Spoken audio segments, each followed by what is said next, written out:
donors are giving her money thinking she's going to run. That means they're not going to have available money for other candidates if she doesn't. And I don't think she's going to give it to them. She's on her way to deciding. We'll see. About deciding. We couldn't help her any more than we have. I know. You know what I mean? She's got just a free ride so far from the media. We're the biggest ones promoting her campaign. Is this tied to this drug money that you're talking about?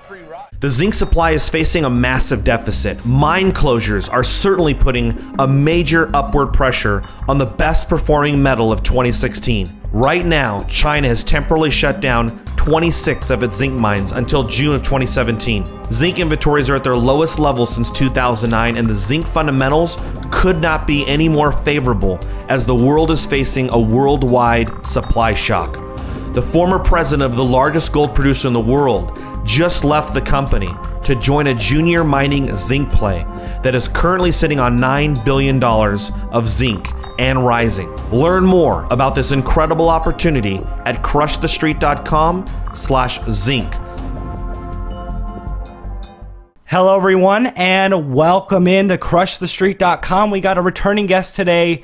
He is Michael Rivero, the one and only Michael Rivero from the popular website whatreallyhappened.com.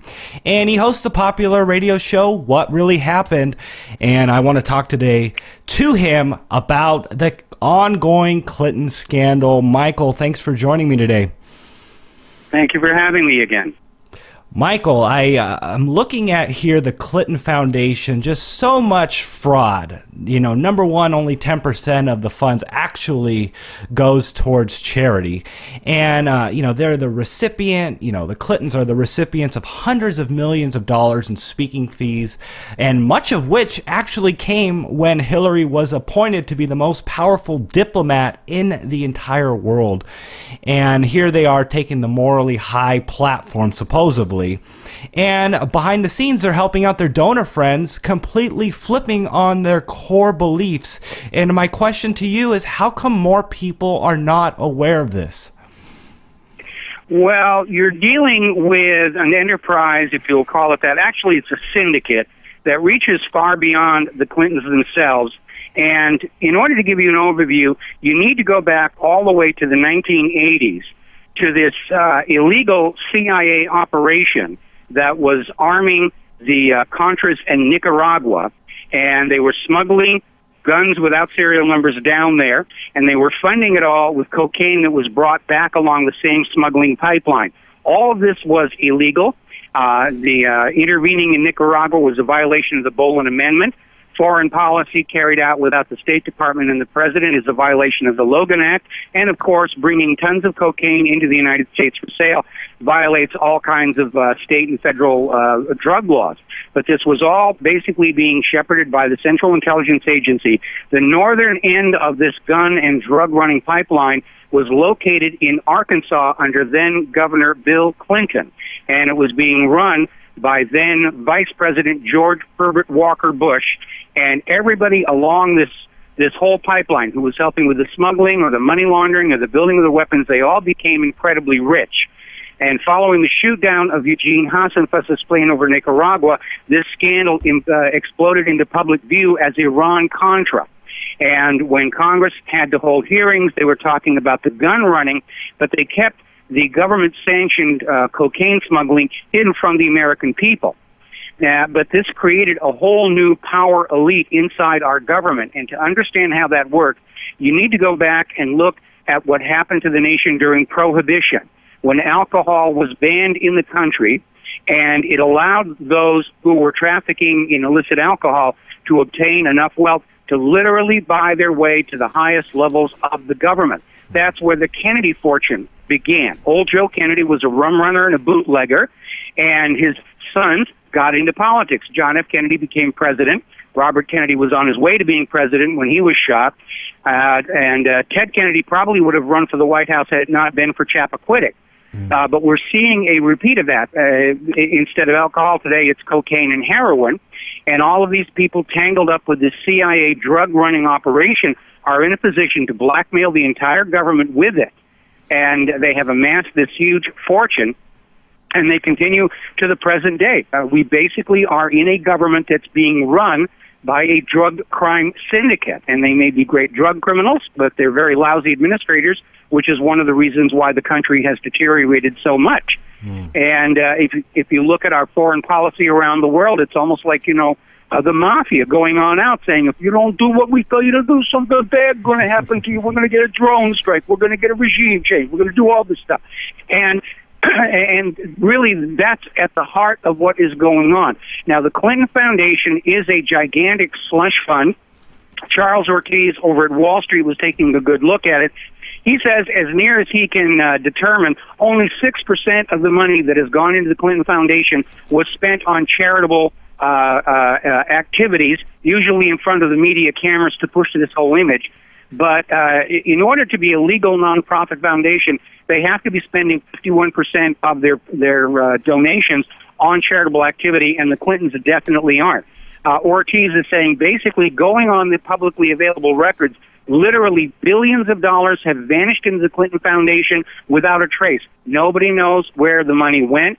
It's probably resurfacing as funding for various Hillary political action committees, like the new one they've got out there called Correct the Record, which is their online cyber warrior force that's attacking Trump supporters, attacking critics of Hillary Clinton. It's being run by the guy who smeared and destroyed Anita Hill in order to make Clarence Thomas a Supreme Court judge.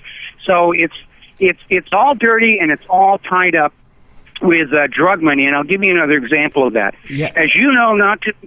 I was just going to say, I want to ask you, more about how the drug money is tied in and who's involved with this drug money. But yeah, well, that's what that whole Whitewater situation was the money laundering for the CIA operation. Went through various banks like Morgan Guarantee, the Arkansas Development Finance Authority, which was designed by Webb Hubbell and signed into law by Bill Clinton. That was basically the laundry. How the money came on in was sanitized and then used to fund the construction of these illegal weapons, as well as enrich everybody who was taking part in the whole process. But to bring it a little bit more up to date, not too long ago we had this bizarre spectacle of FBI Director James Comey literally admitting that Hillary Clinton had committed felony violations of Title 18 and then said, we're not going to recommend charges because we don't know that she intended to do wrong. Well, if you've actually read Title 18, in particular Section 793, intent is not required. If you expose national security secrets through carelessness and negligence, it's still a violation. And Comey came on out and said Hillary was being careless and negligent and reckless, but he gave her a clean pass. Now, the reason for that strange behavior goes back to a drug money laundering scandal involving the bank HSBC. They got caught laundering money for drug criminals. It was a big stink. They were looking at major legal problems here in the United States of America. But HSBC got this sweetheart deal from the U.S. Attorney for New York for what was called a deferred prosecution. In other words, they had charges. They were ready to go to court, but they're simply not going to put the case on the docket to ever actually be tried in exchange for a settlement from HSBC that amounted to maybe 5 weeks of their profits. It was a wrist slap. Now, the U.S. Attorney for New York who gave HSBC that sweetheart deal was Loretta Lynch, who has since been promoted to Attorney General of the United States. When HSBC was involved in this drug money laundering, one of the members of their board was James Comey, who is now the head of the FBI. And that's where you begin to see the secret heart of all of this corruption is the drug smuggling and the drug money laundering. And it's completely corrupted our society the way the gangsters were able to corrupt our society during Prohibition. Michael, I want to continue in this vein here and talk more about, the protection that this criminal has, from all sides. And, we know that she's obtained the support of the media. And, we know that for whatever reason, the the media aligns themselves with her, and even CNN anchor admitted just not too long ago, it went viral, that they are the biggest promoters of her campaign. And because the donors are giving her money thinking she's going to run, that means they're not going to have available money for other candidates if she doesn't, and I don't think she's going to give it to them. She's on her way to deciding. We'll see. About deciding. We couldn't help her any more than we have. I know. You know what I mean? She's got just a free ride so far from the media. We're the biggest ones promoting her campaign. Is this tied to this drug money that you're talking about? Well, indirectly, yes, because these people who are making these millions of dollars on the drug smuggling and the money laundering, after the money is laundered, they invest it in legitimate businesses, including the corporate media. And so if you're the owner of the media and you tell them you're going to be supporting Hillary Clinton, the prostitutes and the correspondents are going to do the job that they've been told to do. And that's what I mean about how this corruption spreads through the whole society, because ultimately, even people who are not themselves involved in the illicit drug trade or the laundering of money come under the influence of those who are, simply by the fact that they've got the money to buy up the media, buy up the TV stations, the newspapers, and the radios, and start issuing orders. And what we've seen arise out of that Iran-Contra scandal was this ruling duopoly, the Clintons and the Bushes. And their ideal goal is to simply treat the White House like it's a dynastic inheritance to be passed off from Clinton to Bush to Bush to Clinton to, and so forth and so on. And they're already grooming Chelsea for a run at the White House, down the road here. Now, Obama managed to get in on the inside, but he has been part of the inside establishment all along, and he wasn't going to rock the boat.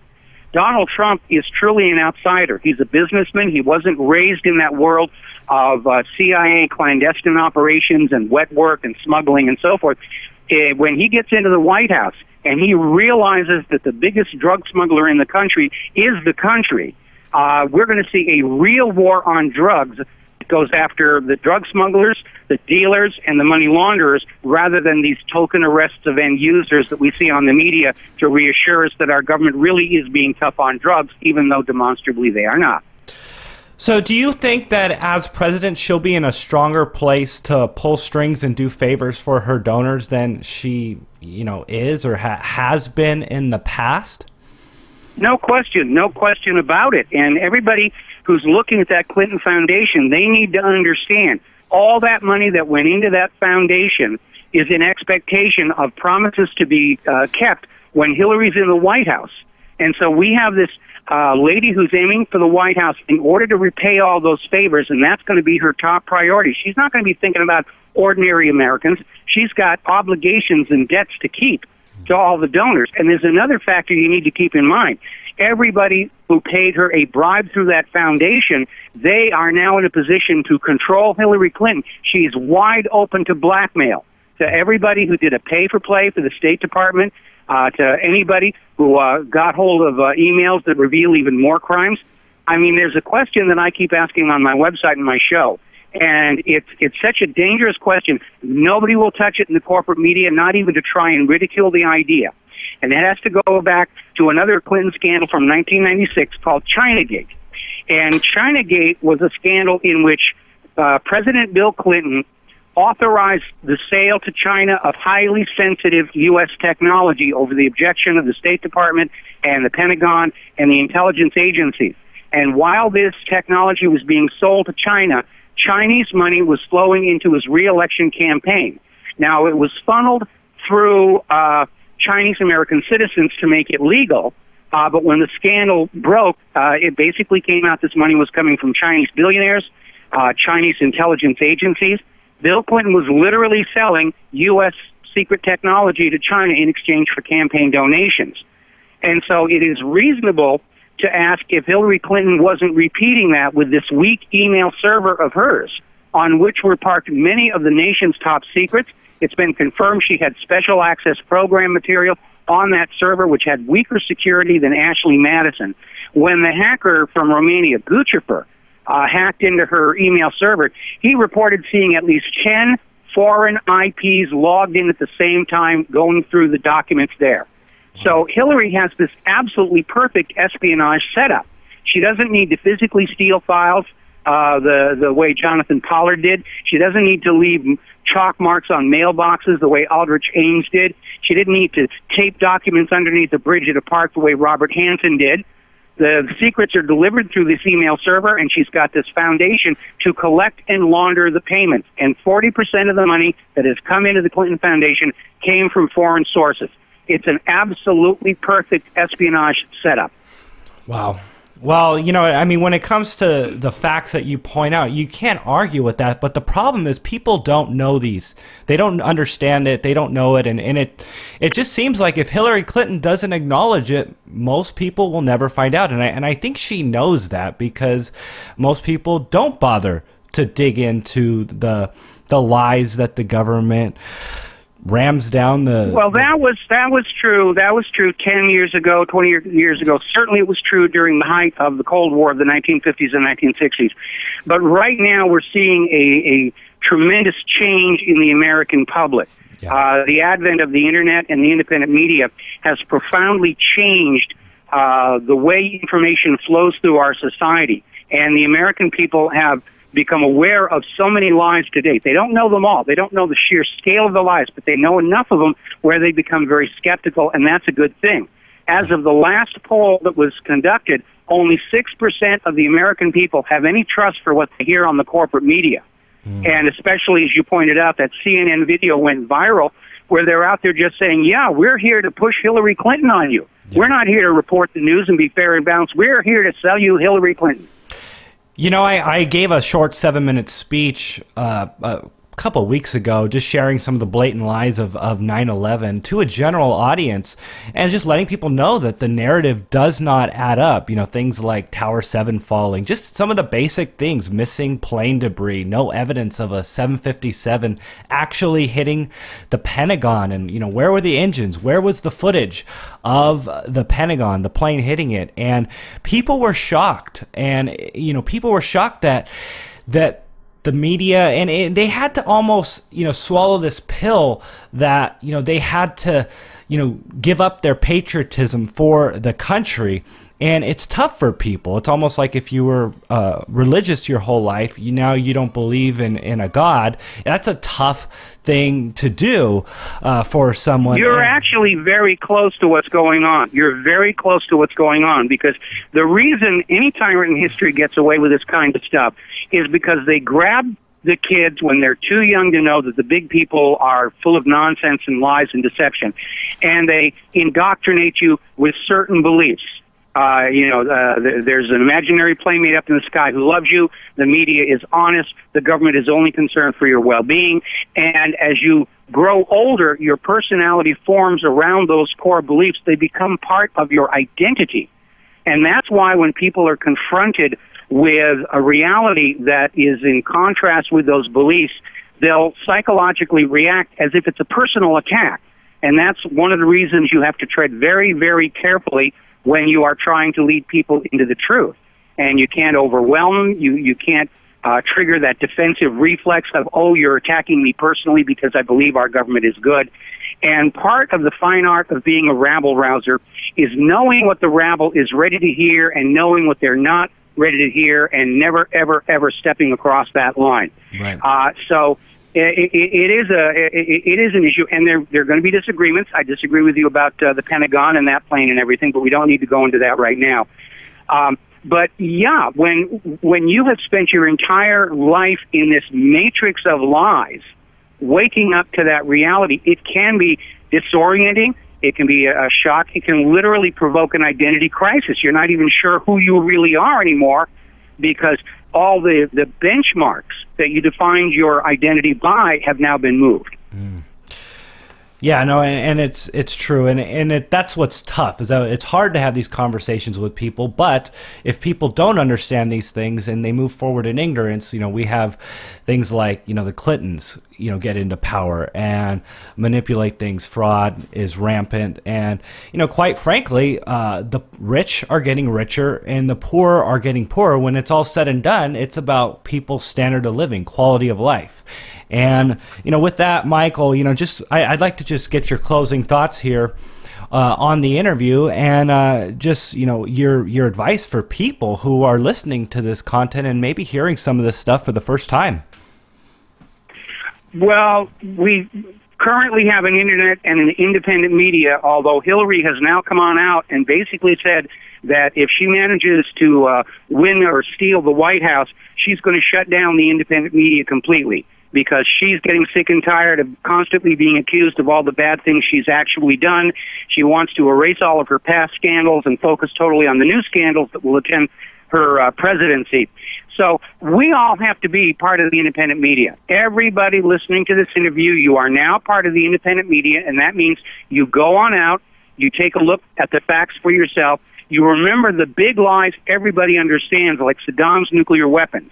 And that's always the way you open up a discussion with somebody. Remember how they lied about Saddam's nuclear weapons. Mm-hmm. And once you've got them saying, yeah, we were lied to pretty badly about that, do you really think it's the only lie you've ever been told by the government?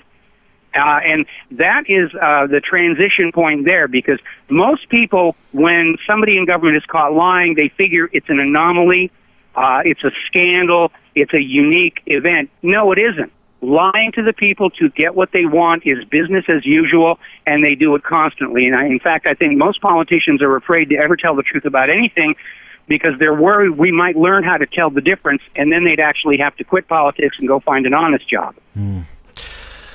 Well, there you have it, everyone. Michael Rivero of WhatReallyHappened.com. Michael, thanks for joining us here at CrushTheStreet.com. Thank you for having me again.